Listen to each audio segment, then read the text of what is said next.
समझाना नहीं पड़ेगा, बुझा ही दूं, उतने में ही काम बन जाएगा। व्यास शैली में नहीं, समाज शैली में, थोड़े महू सब कहूं बुझाई।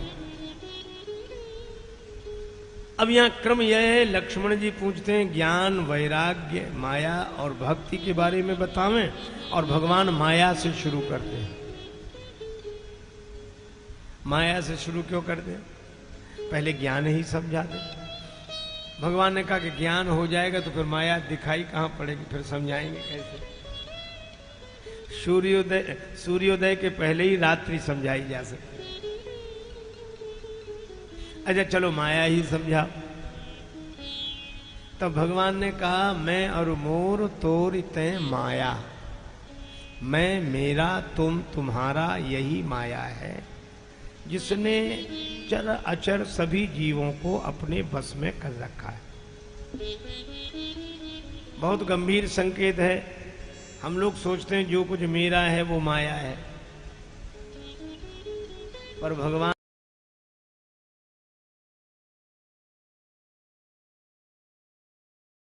कहते हैं मैं भी माया है। मैं, और तुलसीदास जी विनय पत्रिका में कहते हैं तुलसीदास मैं मोर गए बिनु जीव न कबहु सुख पाओ। मैं और मोर, ठीक है। मैं अरु मोर मूढ़ता त्यागू, महामोह निसूतत जागू। अच्छा मेरा बाद में पहले मैं से ही तो मेरा होगा। हाँ?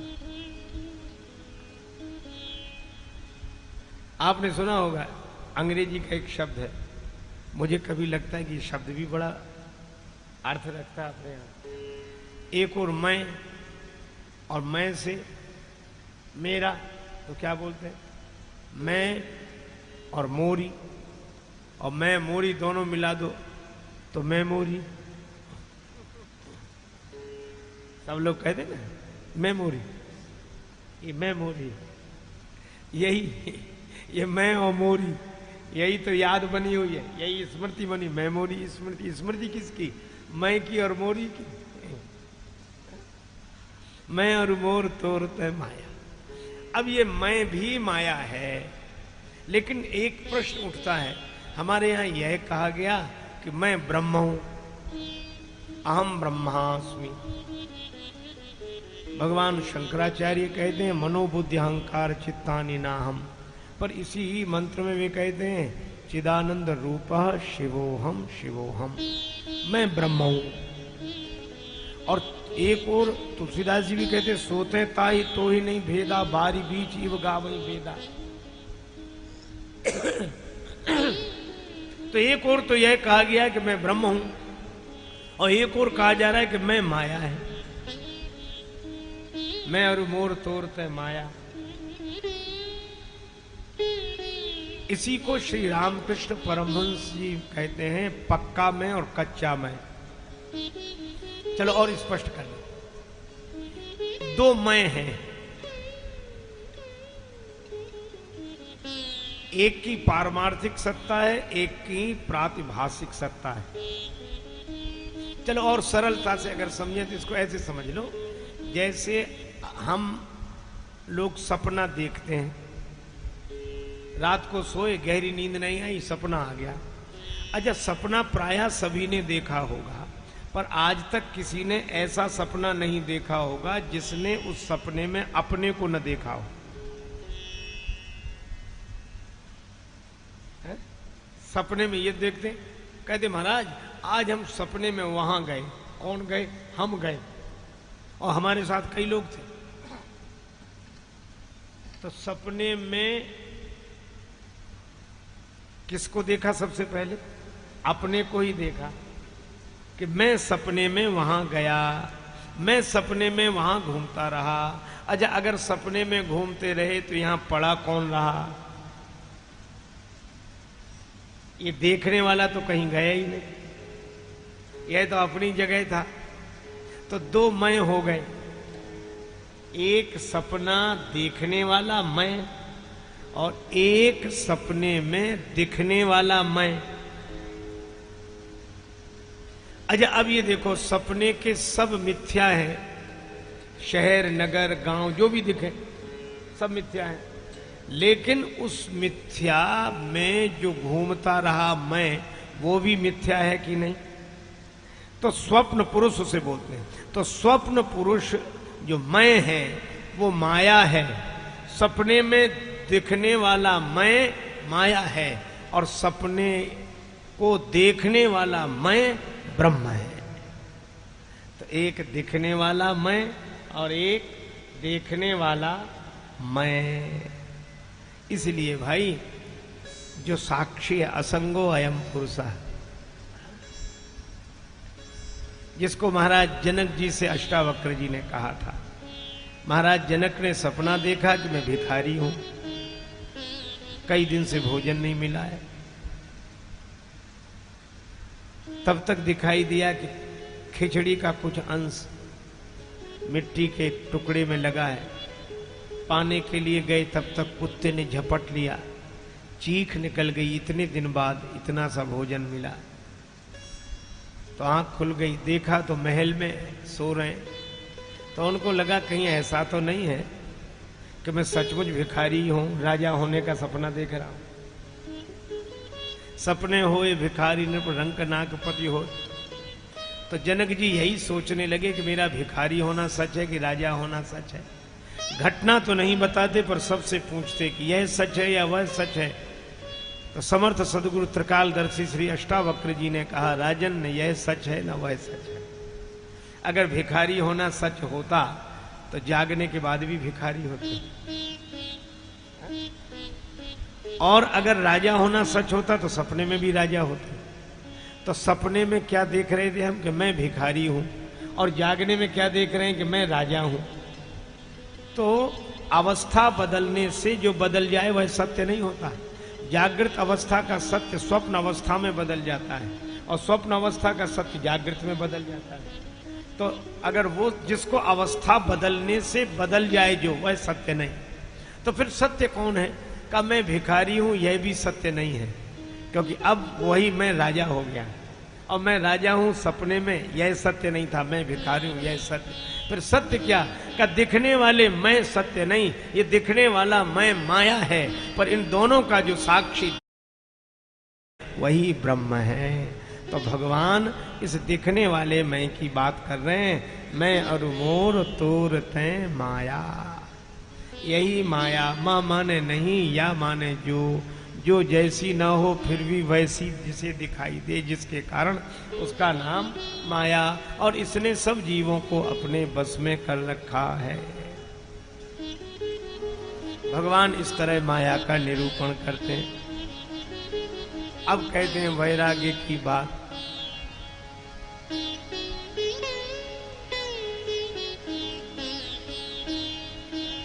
कहिए तात सो परम, कहिए तात सो परम,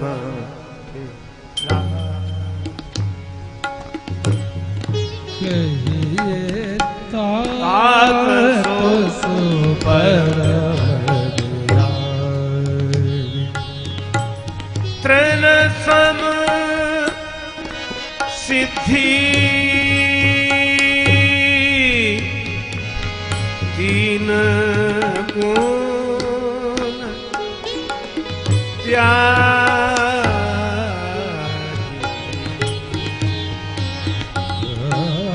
कहिए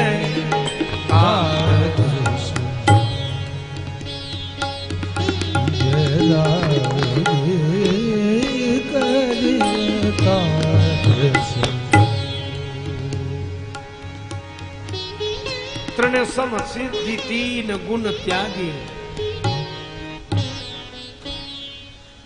जिसका कहीं राग न हो।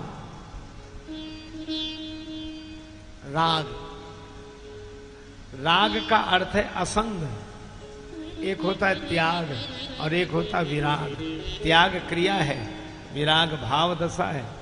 अलग तन से अलग हो जाना त्याग है, मन से असंग हो जाना वैराग है। ब्रह्मलोक लगी भोग जो चहे सवन का त्याग, वेद अर्थ ज्ञाता मुनि कहत ताहि बैराग। कहीं राग नहीं, तृण समसिद्धि। अब तृण कहा, तृण क्यों कहा?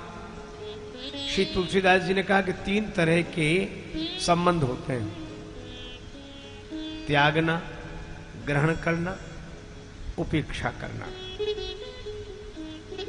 शत्रु त्यागने लायक लगता है, मित्र ग्रहण करने योग्य लगता है, और मध्यस्थ न शत्रु न मित्र, उससे उदासीन रहने का मन होता है। शत्रु मित्र मध्यस्थ 3 ये मन कीन्हे बरियाई, ये मन ने बनाए हैं। त्यागन गहन उपेक्षणीय, कैसे? अहि त्यागने योग्य, सर्प हाटक स्वर्ण ग्रहण करने योग्य है, और तृण उपेक्षणीय है। तो ये सिद्धियां कैसे छोड़ेगा? जैसे तृण, तृण का अर्थ है न त्याग का अभिमान और न ग्रहण के लिए आसक्ति, दोनों न हो, वही वैराग्यवान है। तृण समसिद्धि 3 गुण त्यागी, त्रिगुणातीत है जो, किसी गुण में राग नहीं, गुण के कारण राग उत्पन्न हो, गुणाभिमान होने पर वह नहीं, वैराग। किसी भी गुण की उपस्थिति में जो राग रहित होकर अपने स्वरूप में स्थित बना रहे, वह वैराग्यवान। तृण समसिद्धि 3 गुण त्याग। ज्ञान, ज्ञान तभी जब अपने होने का भान न हो, मान न हो, उस अखंड सत्ता से अलग अपने अस्तित्व का भान न हो, यही ज्ञान।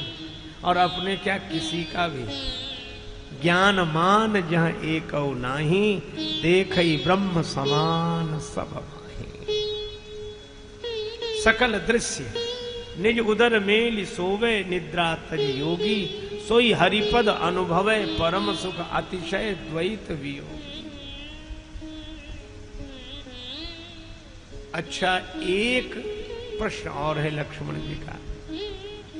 माया का वर्णन, ज्ञान का वर्णन, विराग का वर्णन, पर लक्ष्मण जी ने एक प्रश्न किया। ईश्वर जी वही भेद प्रभु सकल कहु समझाय, जाते होए चरण रति शोक मोह भ्रम जाय। ईश्वर और जीव के भेद का निरूपण करें, जिससे आपके चरणों में प्रेम हो, शोक की, मोह की और भ्रम की निवृत्ति हो जाए। अब यह दार्शनिक प्रश्न है। हमारे पूर्वाचार्यों ने प्रस्थानत्रय के आधार पर भाष्य करके अपने अपने मतों की स्थापना की है। उसी से विभिन्न वाद प्रकट हुए हैं, पर वो वाद विवाद के लिए नहीं है, तत्वबोध के लिए है।